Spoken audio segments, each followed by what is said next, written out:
가만 이렇게 보면 우리는 나도 모르게 이렇게 부정적인 말을 많이 합니다. 그 대표적인 말이 죽겠다. 배가 좀 허전하면 배고파 죽겠다. 그래서 조금 많이 먹어 놓으면 배불러 죽겠다. 또 어떤 분은 배 터져 죽겠다. 그렇게 얘기를 하고, 좀 할 일이 많아지면 바빠서 죽겠다. 할 일이 없어 심심해지면 또 심심해 죽겠다. 또 혹자는 복권을 사놓고 기다리는 동안에 이게 기다린 게 힘드니까 궁금해 죽겠네. 날짜가 되어서 긁어보면은 반드시 꽝입니다. 그럴 때는 또 열받아 죽겠다. 이렇게 얘기를 합니다.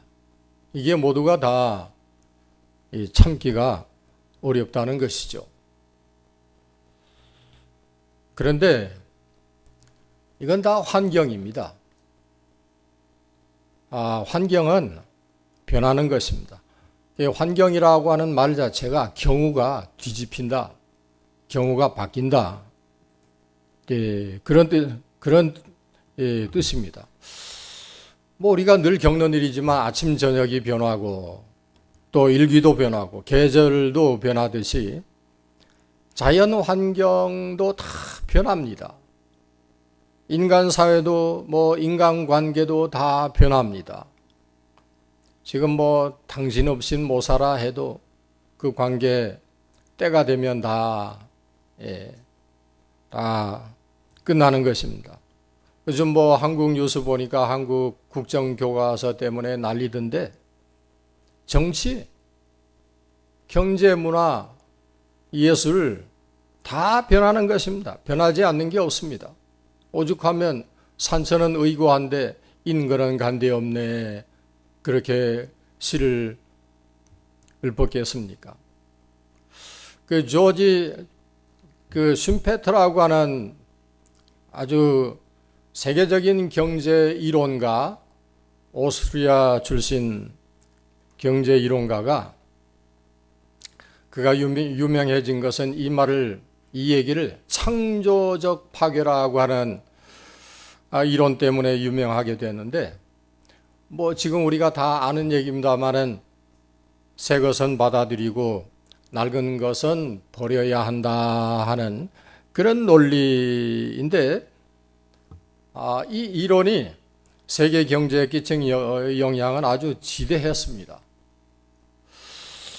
그가 얘기한 것은 회사도 사람과 마찬가지로 생명주기가 있다. 생명주기가 있는데 시작하고, 그러니까 탄생하고 성장하고 또 흥왕했다가, 그리고 더 나은 회사가 등장하면 자본 부족으로 문을 닫거나 뱅크럽시를 하거나 숨진다 하는, 이것이 세상의 법칙이고 또 그래야 한다 하는 것입니다.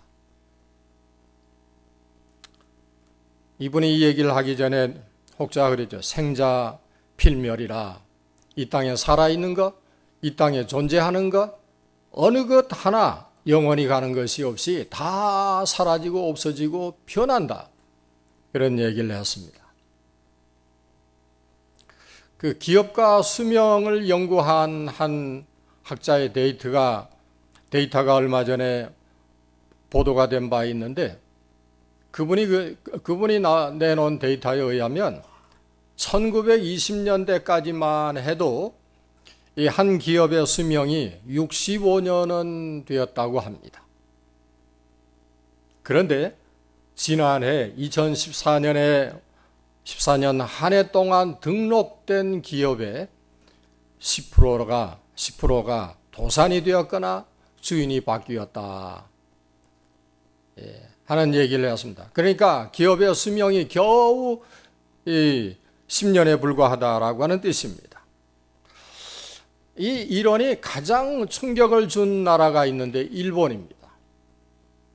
일본에서 일어났는데, 300년 된 일본의 가장 오래된 두 재벌의 벽이 허물어지는 데는 3시간밖에 안 걸렸습니다.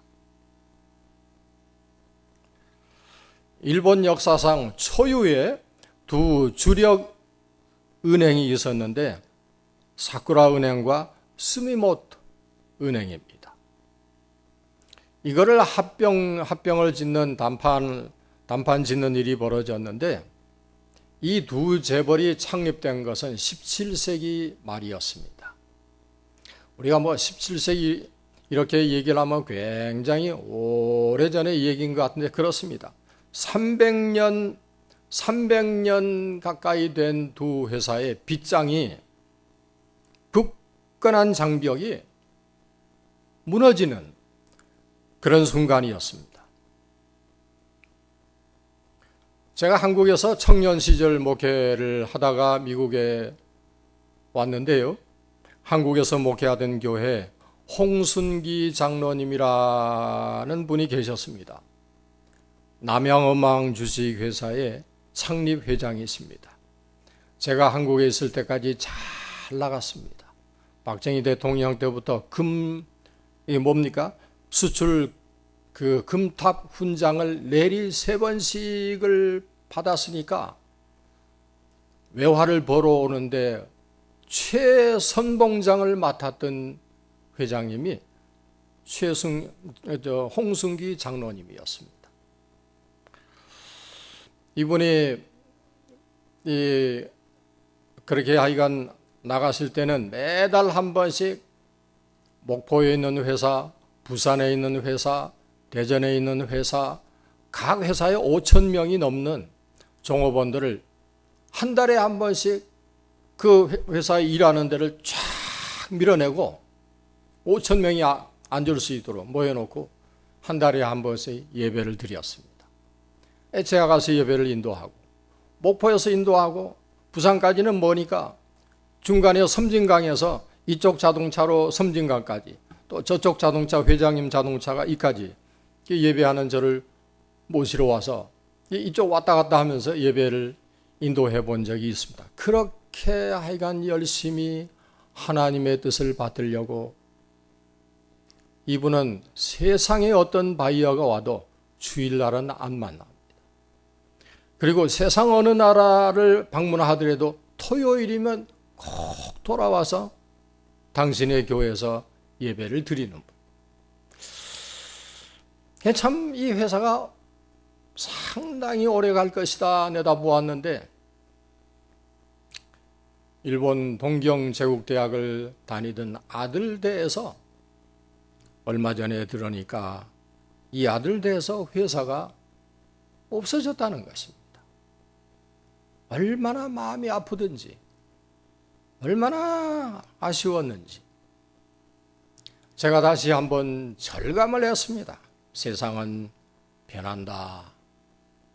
변하는데 다 변한다. 뉴욕의 월드스트레이트 센터 두 건물, 여러분 그 건물을 건축한 분의 얘기가 그러지 않았습니까? 자기가 그 빌딩을 건축할 때 적어도 다른 건물은 몰라도 이 빌딩은 영원히 무너지지 아니할 것이다. 그러고 건축을 해서 세웠습니다. 그러나 누가 그렇게 없어질 줄 알았습니까?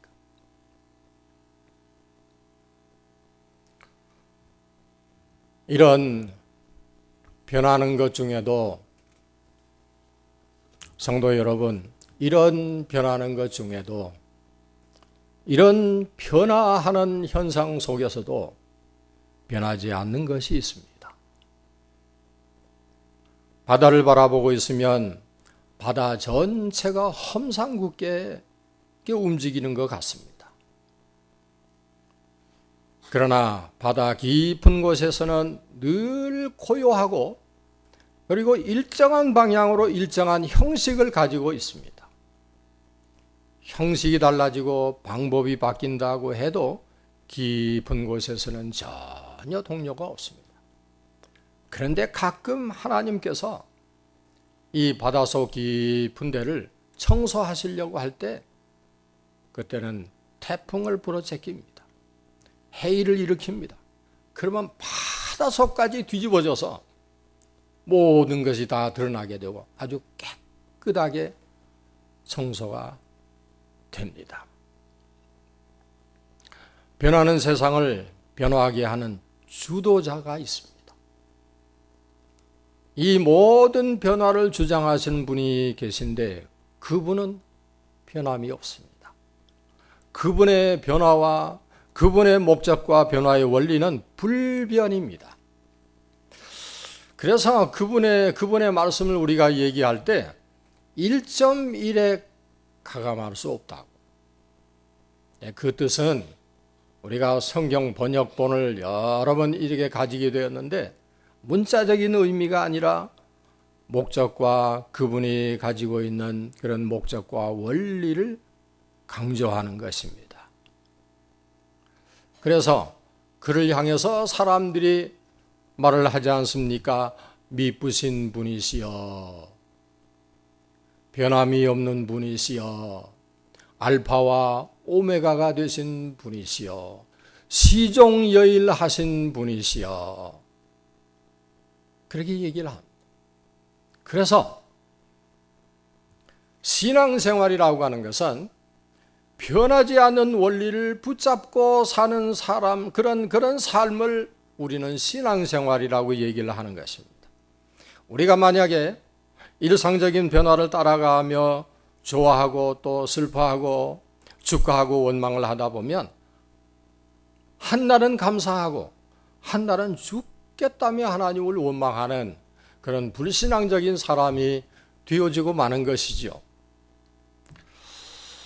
이 하루가 멀다 하고 전화를 하는 사모님이 한 분이 계세요. 우리 집사람에게 전화를 하는데 어제도 전화가 왔습니다. 근데 엊그저께는 막 자랑을 늘어놓으면서 하늘 높은 줄 모르고 올라가셨는데 그런데 다음 날 다시 전화를 해서 음성 메시지를 남겨놓았는데 내용이요. 사모님 꼭 좀 연락을 해달래. 제 아내가 이게 녹음된 목소리가 심상치 않다 싶어가지고 얼른 급하게 연락을 해보니 사모님 왜요? 죽고 싶다는 거예요.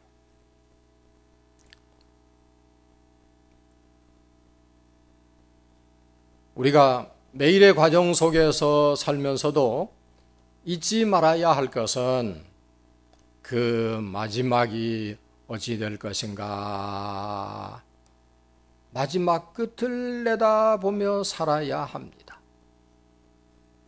내 마지막 때 내 모습은 어떨 것인가? 내가 안 가겠다고 억지로 몸부림을 치며 하나님이 오라시는데도 안 가려고 그래서 베른박에다가 똥칠을 하고 그렇게 살 것인가? 그 마지막이 어찌 될 것인가? 내가 부름을 입었을 때 기쁨으로 나아갈 것인가? 아니라고 뒷발질을 하고 그런 모습의 인간이 될 것인가? 그래서 오늘 본문의 제자들이 예수님께 마지막에는 어찌 되겠습니까? 하고 물었습니다. 그러니까 7절 마지막에 묻기를 이러한 일이 이루려 할 때 무슨 징조, 무슨 신뜸이 있겠습니까? 즉 세상 끝날에는 무슨 징조가 있사오리까? 라고 물었더니 예수님의 대답이 그 아래 19절에 너희 인내로 너희 영혼을 얻으리라. 너희 인내로 너희 영혼을 얻으리라. 즉 끝까지 견디는 자라야 구원을 얻으리라 하는 것입니다. 성도 여러분, 다시 한번 말씀을 드립니다. 환경은 변합니다. 바람이 불어서 나무에 매달려 있는 낙엽을 하나님께서 바람을 부르셔서 낙엽을 다 떨구는 것입니다.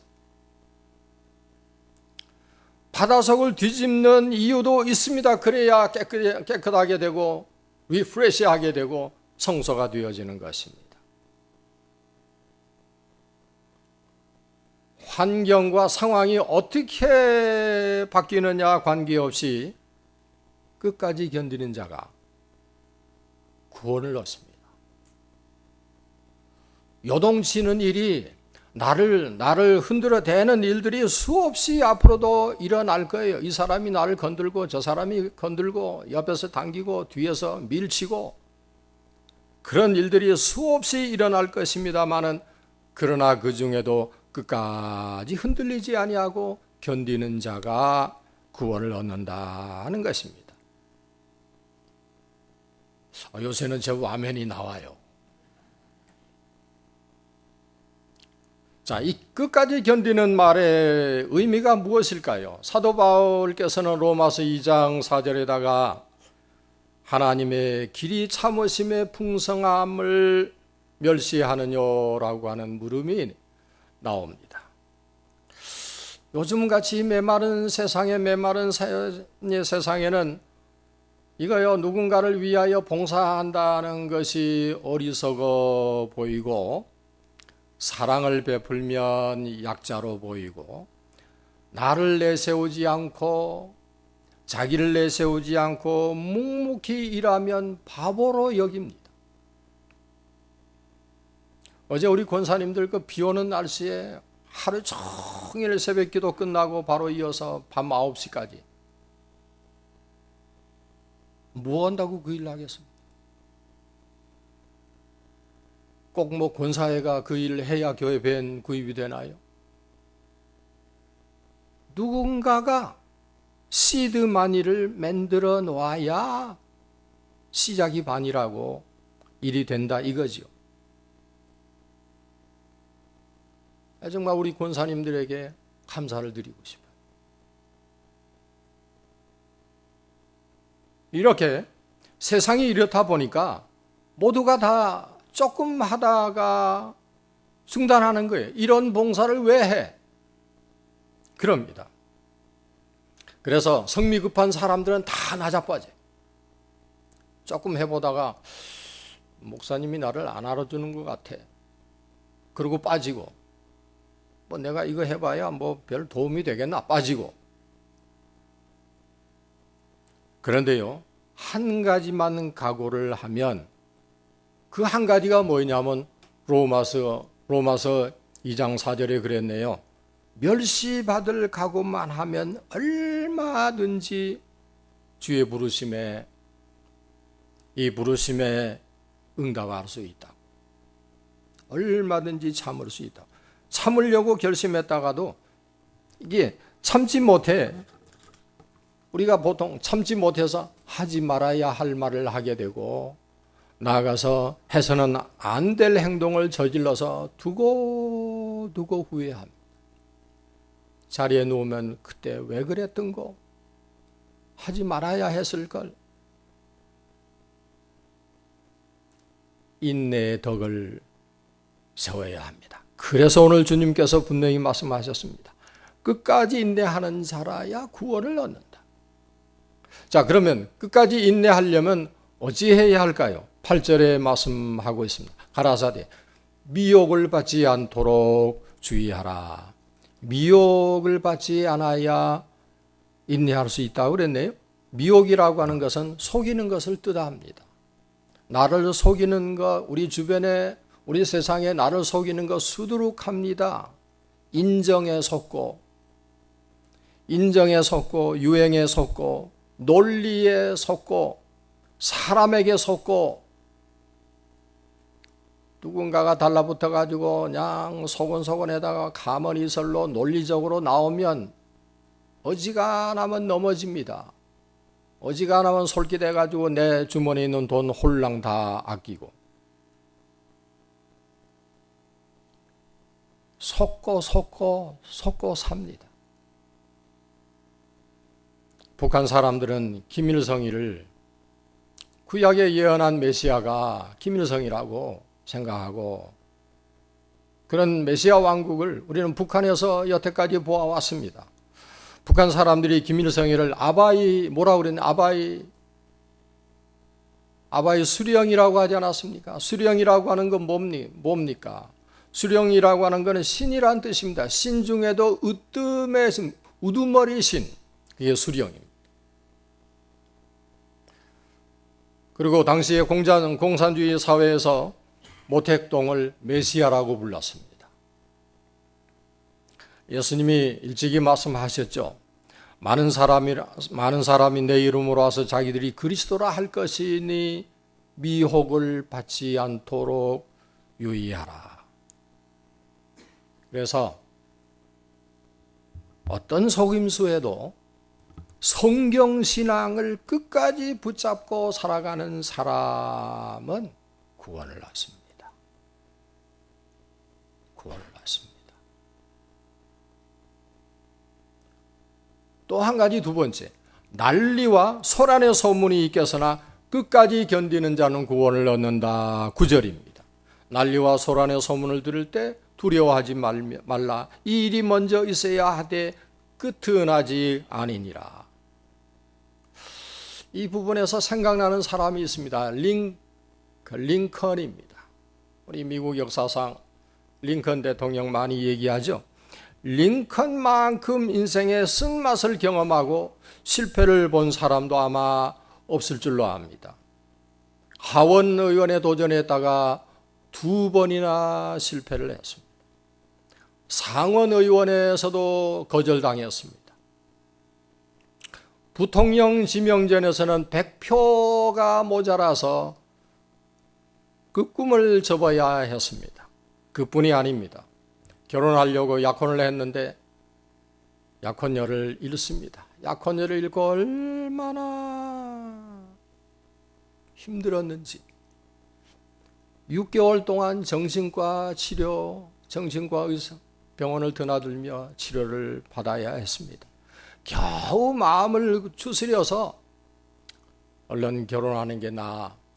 주변에 권고도 있고 해서 마침 마음에 드는 여인이 있어서 그래서 결혼해서 가정을 꾸렸습니다. 가정을 꾸려서 아기를 낳았습니다. 얼마나 사랑스럽고 애지중지하는 아기. 너무너무 좋았습니다. 근데 이 아기가 그만 죽습니다. 아기야 다시 낳으면 되지. 그래서 다시 아기를 낳았는데, 둘째를 낳았는데 이 둘째도 죽습니다. 여러분, 이 정도 되면 정말 힘듭니다. 폐인이 될 지경이죠.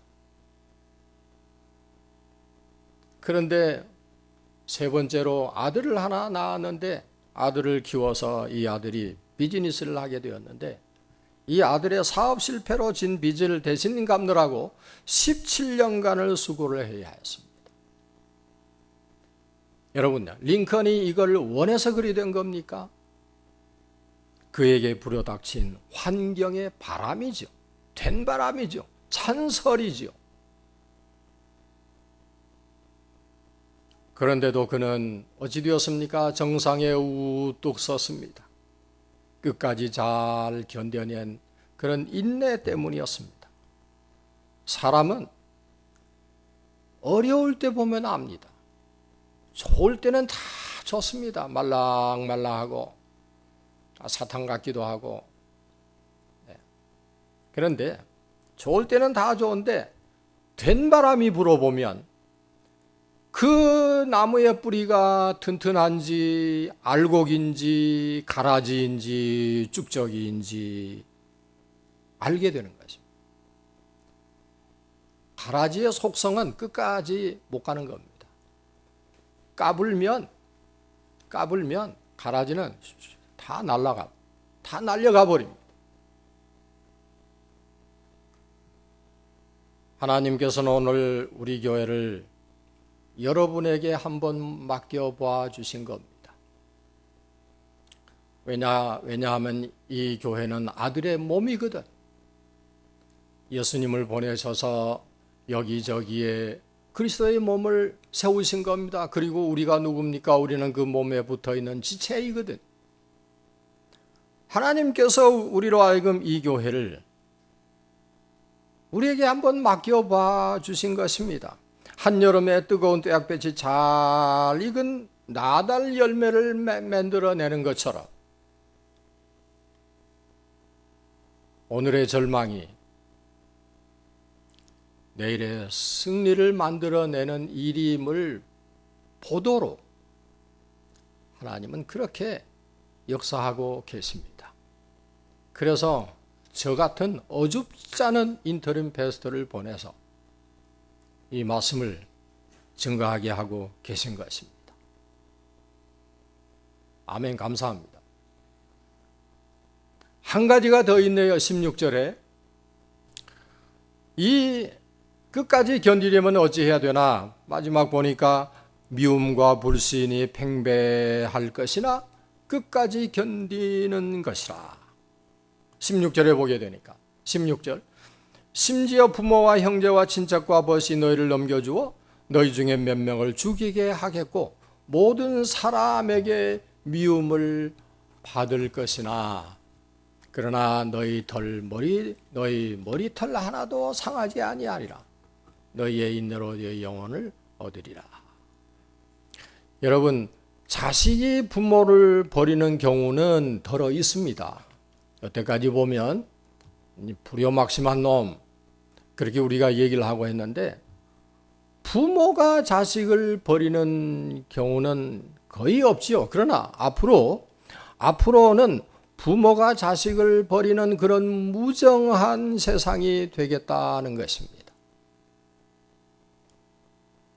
못 견디는 사람은 빡빡 견디지 못하는 시험에 빠지게 되어 있습니다. 그러면 이 끝까지 견디는 힘이 어디서 올까요?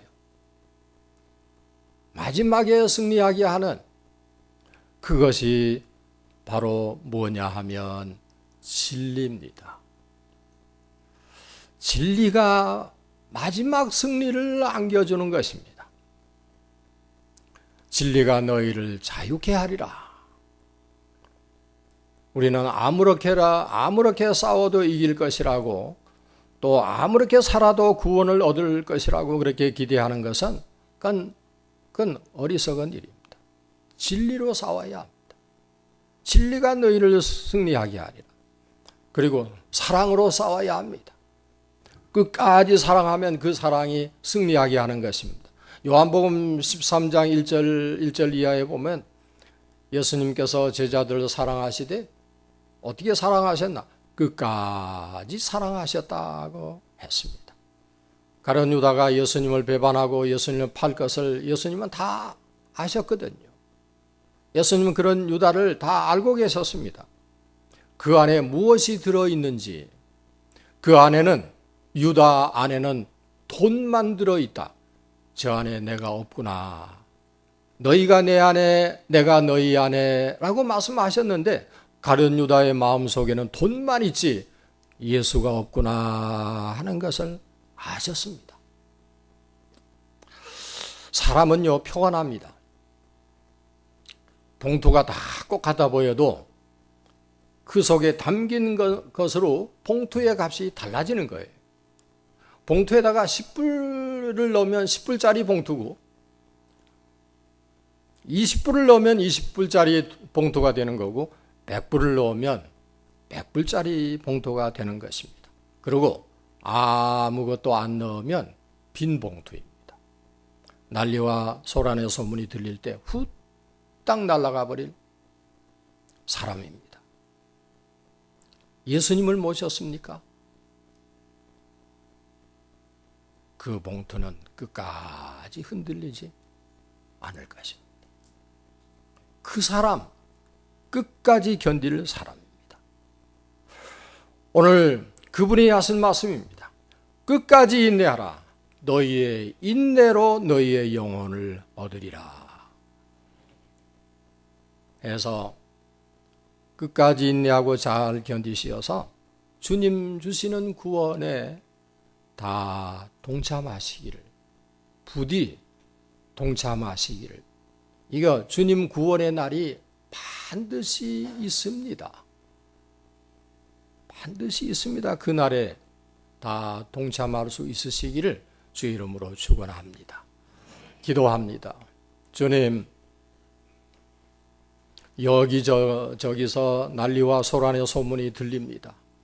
윤리의 법도가 무너지는 소리가 들립니다. 그 소리도 요란합니다. 걷잡을 수 없이 변해가는 세상 속에 혼미의 마음을 주체할 수가 없습니다. 시시로 바뀌는 환경 따라 우리의 갈 길을 잃지 말고 하나님 안에서 매일 대하는 말씀 안에서 진리를 붙잡고 사는 성도, 오늘을 잘 인내하고 참아, 길이 참아, 끝까지 참아 우리에게 주신 이 영생의 날을 다 볼 수 있기를 예수님의 이름으로 간절히 기도하옵나이다.